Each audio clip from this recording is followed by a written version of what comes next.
আমি 4টে কেমো দিছি ভালোই, 5টা কেমোর সময় আমি একদম মরার মতো, মানে আর হাসপাতাল থেকে আমার ছেলে আনতে পারতেছে না আমারে। আচ্ছা, আমি মাথা ঘুরে পড়ে যেতেছি, মাথা ভেঙে মানে ঘাড় ভেঙে যাচ্ছে আমার, জি।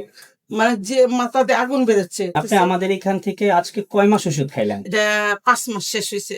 আজকে 5 মাস শেষ শেষ। হয়েছে। বর্তমানে আপনার শারীরিক অবস্থা আপনি কেমন বুঝতেছেন? অনেক ভালো। আমি আমার পাশে একটা বাজার আছে, ওখানে আমি রিক্সা দিয়েও যাইতে পারতাম না, আর একদম ধরে নিত কাঁপতো শরীর। জি। আর এখন সকালে বিকাল 2বার হাইটে যাই, হাইটে আসি, মানে আলহামদুলিল্লাহ। কোন রিক্সায় উঠি না আমি। আসসালামু আলাইকুম, আমি doctor Mohammad Aslam, DHMH BHB Dhaka, BHMH on course Dhaka বিশ্ববিদ্যালয়। বর্তমানে গণস্বাস্থ্য হোমিওতে বিশ্বনন্দিত ক্যান্সার চিকিৎসক অধ্যক্ষ ডক্টর এস এম সারোয়ার স্যারের প্রতিষ্ঠান গণস্বাস্থ্য হোমিওতে ক্যান্সার চিকিৎসক হিসেবে নিয়োজিত আছি। বিশেষ বর্তমানে সবচেয়ে ব্যয়বহুল চিকিৎসা ব্যবস্থাই হলো ক্যান্সার চিকিৎসা ব্যবস্থা, যেটাতে কিনা প্রায় একটা রোগীর মাসের মধ্যে প্রায় লক্ষ লক্ষ টাকার মতো খরচ হয়। সেই জায়গাতে সেই রোগীগুলা যদি হোমিওপ্যাথিতে বিশ্বনন্দিত অধ্যক্ষ ডক্টর এস এম সারোয়ার স্যারের চিকিৎসায় হোমিওপ্যাথি চিকিৎসা নেয়, সেই জায়গাগুলা থেকে টাকার বিষয়টা যেমন কমে আসে, রোগীগুলো খুব দ্রুত সুস্থ হয়ে যায়। তেমনি একটা সুস্থতার গল্প শোনাবো আজকে আপনাদের। আমি সরাসরি চলে যাচ্ছি আমাদের আজকে সুস্থ হওয়া একটা রোগীর কাছে। জি, আপনার নাম? মোসাম্মদ শিরিন আক্তার। মোসাম্মদ শিরিন আক্তার। বয়স কত আপনার? 47। 47। আপনার বাবার নাম কি? মৃত আব্দুর রশিদ মন্ডল। মৃত আব্দুল রশিদ মন্ডল। জি। আপনার মায়ের নাম? জয়গণ বেগম। জয়গুন বেগম। গ্রামের নামটা কি বা এলাকার নাম? এলাকার নাম হলো ডুয়েট গাজীপুর। ডুয়েট গাজীপুর সদর। গাজীপুর সদর। এটা হলো ডুয়েট গাজীপুর হলো আপনাদের গ্রাম, হ্যাঁ আর যদি এই গাজীপুর হলো সদর। হ্যাঁ, ইয়া, সদর। থানা কোথায়?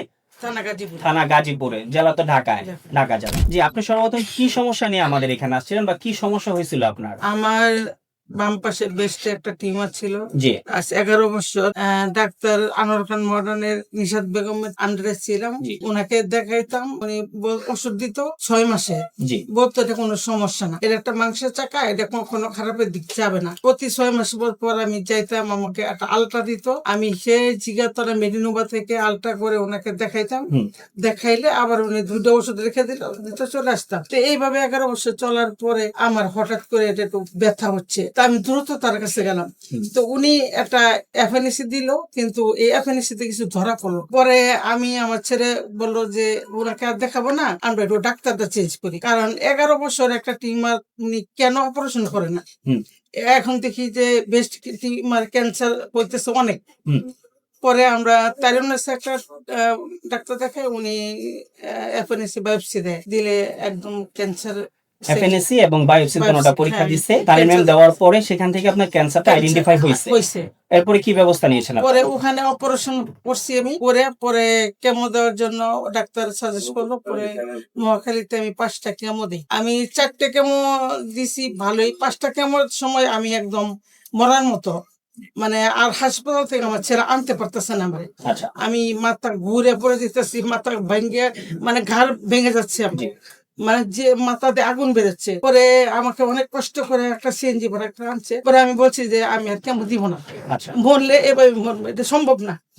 পরে আমার ছেলে শুক্রবারতে নামাজ পড়ে এসে মোবাইল দেখতে দেখতে আপনাদের এটা সামনে আসছে। পরে আমাদের বলে যে আম্মা এদিকে আসো। পরে গেলাম, আমার দেখাইলো, বলে আম্মা তুমি দেখো, এটা তোমাকে আমি নিয়ে যাবো, তুমি দেখবা, তোমার মনে যদি সাই দেয় তাহলে তুমি ওষুধটা খাবা, বিশ্বাস করে। তাই মনে হচ্ছে ঠিক আছে যাই, যেহেতু আমি কেমন নিতে পারতেছি না, তাহলে যাই। পরে আসছি, আইসা আপনার সাথে আমার কথা হয়েছে প্রথম আমার সাথে কথা হয়েছে। আপনার সাথে লিফটের মধ্যে কথা হয়েছে। পরে আমরা জিজ্ঞেস করছি কই, পরে বললেন যে আসেন আমার সাথে দেখাবো ভিতরে। পরে যায় আমার সাথে কথা বললা, পরে আমরা চলে গেলাম, বাসায় গেলাম, টাকা নিয়ে এসে নেই। পরে কথা শুনে ভালো লাগলো। আমার কথা শুনে আমার ছেলে কয় যে এত মানুষ এখানে চিকিৎসা নেয়, এখানে যদি ভালো না হয়, কাজ না হয়, তাহলে এখানে একটা কত বড় একটা ফ্রন্ট জায়গা, মেন রোডের উপরে এত বড় একটা বিল্ডিং, এখানে কি 2 নম্বরই করা সম্ভব না। তাহলে এখানে অবশ্যই কাজ হয়, আমার এখানে কোনো বুয়া কিছু না, তুমি বিশ্বাস করে খাও। পরে আমার ছেলেরে পাঠাইলাম, পরের দিন যে ওষুধ নিয়ে আসো, টাকা দিয়ে পাঠাইলাম। পরে ওষুধটা নিল। আপনি আমাদের এখান থেকে আজকে কয় মাস ওষুধ খাইলেন? এটা 5 মাস শেষ হয়েছে।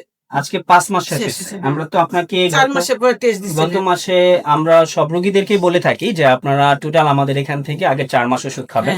4 মাস ওষুধ খাওয়ার পর আল্লাহর রহমতে অন্তত ক্যান্সারিয়াস যে জামটা, এটা তো আউট থেকে আমাদের বডিতে আসে, বাহির থেকে আসে, এই জামটা অন্তত নেগেটিভ আসবে। এরপরে যে কমপ্লিকেশন গুলা থাকবে, সেই কমপ্লিকেশন গুলা কভার করতে গেলে আরো 8 মাস ওষুধ খাওয়ার কথা বলি। তো আপনি টোটাল ওই কথার উপর ভিত্তি করে 4 মাস ওষুধ খাইছেন। খাইছি। 4 মাস ওষুধ খাওয়ার পরে আমরা আপনাকে টেস্ট দিচ্ছি। জি, জি, জি। আচ্ছা, 4 মাস যে ওষুধ খাইলেন, সে 4 মাস ওষুধ খাওয়ার পরে আপনি টেস্ট করালেন, এখন বর্তমানে আপনার শারীরিক অবস্থা আপনি কেমন বুঝতেছেন? অনেক ভালো। আগে তো মানে আপনি, আমি চিন্তা করতে পারি না, আমি অসুখের আগেও আমার শরীরে স্টেন ছিল না। এখন যতটুকু হ্যাঁ, স্ট্রং হয় আমি আমার পাশে একটা বাজার আছে, ওখানে আমি রিক্সা দিয়েও যাইতে পারতাম না, আর একদম ধরে নিত কাঁপতো শরীর। জি, আর এখন সকালে বিকাল 2 বার হাইটে যাই, হাইটে আসি। মানে আলহামদুলিল্লাহ। কোন রিক্সায় উঠি না আমি। আর সিঁড়িতে আমি নামতে পারতাম না, আমার ধরতে হইতো, আমি দোতলায় থাকি। এখন আমি 10 বার ছাদে যাই, 10 বার নামতাছি, মানে কোনো অলসতা আমার কাজ করে না, মানে আমার শরীরে মনে হয় অনেক এনার্জি আসছে। আল্লাহর রহমতে আমাদের স্যার সবসময় আপনাদেরকে যে কথাটা বলে যে আপনারা 4 মাস আমাদের এখান থেকে ওষুধ হ্যাঁ। খাবেন, 4 মাসের মধ্যে ইনশাল্লাহ ক্যান্সার তো আপনার নেগেটিভ আসবেই, এটার সাথে আপনি বাঘের মতো শক্তি পাবেন, হ্যাঁ। এবং তরুণ অবস্থায় আপনি যেভাবে দৌড়াইতেন সেভাবে কাজ করতে হ্যাঁ, পারবেন। আপনি কি সেটা ফিল সেটা করতে আমি পারছেন? করতেছি ইনশাল্লাহ। আলহামদুলিল্লাহ, আলহামদুলিল্লাহ, আল্লাহর কাছে হাজার হাজার শুকরিয়া।